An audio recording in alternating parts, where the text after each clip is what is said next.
Morning friends, આજે આપણે ભણીશું પાઠ 6 ભૌતિક ભારતમ, જેનો મતલબ થાય છે ભારત દેશ થાવ. અહીં મેનો શબ્દાર્થ લખેલા છે. એ શબ્દાર્થ આપણે ભણીશું, જેમાં પહેલું છે ભૌતું. ભૌતું એટલે થાવ. પછી છે શક્તિ સમૃદ્ધ, મતલબ કે શક્તિથી ભરપૂર. પછી આવશે યુક્તિ સમૃદ્ધ, બુદ્ધિ અને કૌશલ્યથી ભરપૂર. પછી છે સાધકમ, મતલબ કે સિદ્ધ કરનારો. કર્મનિષ્ઠિકમ, કર્મમાં નિષ્ઠાવાળો. તો આ હતા આપણે ભૌતિક ભારતમના શબ્દાર્થ. એનું અનુવાદ મેં તમને વિડિયો દ્વારા મોકલવામાં આવેલું છે, જેને દરેક વિદ્યાર્થી મિત્રોએ સંસ્કૃતિ નોટમાં લખી અને અનુવાદ સાથે લખવાનું રહેશે. અને ત્યાર પછી સ્વાધ્યાય, તે સ્વાધ્યાયનું સોલ્યુશન આપણે અહીંયા કરીશું. ચલો, પ્રશ્ન નંબર 1, નીચેના શબ્દોનું મોટેથી શુદ્ધ ઉચ્ચારણ કરો. તો તમે પણ દરેક વિદ્યાર્થી મિત્રો મારી સાથે એનું ઉચ્ચારણ કરશો. શક્તિ સમૃદ્ધ એટલે કે શક્તિથી ભરપૂર.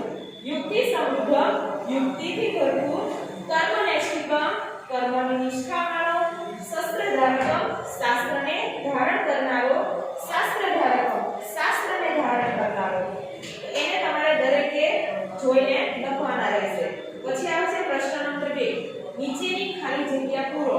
જેમાં પહેલી છે કર્મનિષ્ઠિકમ, ખાલી જગ્યા નિષ્ઠિકમ. તો અહીંયા આવશે કર્મનિષ્ઠિકમ તથા ધર્મનિષ્ઠિકમ. બીજું છે ભારત ભારત, ખાલી જગ્યા ભારત. તો આવશે ભારત ભારત ભવતું ભારતમ. પછી છે શસ્ત્રધારકમ, ખાલી જગ્યા ધારકમ. શસ્ત્રધારકમ, શાસ્ત્રધારકમ. ચોથું છે નીતિ સંસ્કૃતમ, ખાલી જગ્યા સંસ્કૃતમ. તો નીતિ સંસ્કૃતમ, નીતિ સંસ્કૃતમ. પછી છે ભક્ત સાધકમ, ખાલી જગ્યા સાધકમ. તો ભક્તિ સાધકમ, મુક્તિ સાધકમ. હવે આવશે પ્રશ્ન નંબર 3, જેમાં છે નીચેની કાર્ય પંક્તિઓને સુવાચ્ય અક્ષરે લખો. તમારે દરેકે જોઈને સારા અક્ષરે લખવાનું છે, પણ હું અહીંયા તમને એનું અનુવાદ પણ કરાવીશ. પહેલું છે શસ્ત્રધારકમ, શાસ્ત્રધારકમ. શસ્ત્રને ધારણ કરનાર, શાસ્ત્રને ધારણ કરનાર. શસ્ત્ર શાસ્ત્ર ધારકમ ભૌતિક ભારતમ.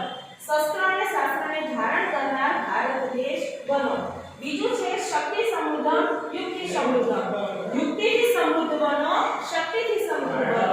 શક્તિ યુક્તિ સમૃદ્ધમ ભૌતિક ભારતમ. શક્તિ અને યુક્તિથી સમૃદ્ધ ભારત દેશ બનો.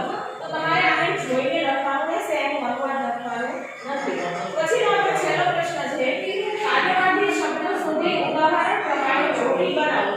જેમાં પહેલું છે આ શબ્દો આપણને પાઠના અંદર જ આપેલા છે. જેમાં પહેલો છે શક્તિ, તો સામે આવશે એનું યુક્તિ. બીજી જોડી બનશે કર્મ, ધર્મ, તથા ત્રીજી બનશે રીતિ, નીતિ. ચોથી જોડી છે ભક્તિ, મુક્તિ, અને પાંચમી છે શસ્ત્ર અને શાસ્ત્ર. આ છે વિદ્યાર્થી મિત્રો આપણે સ્વાધ્યાયનું સોલ્યુશન, જેને દરેક જણે સંસ્કૃતની નોટમાં લખી અને અનુવાદ કરવાનું રહેશે. Thank you.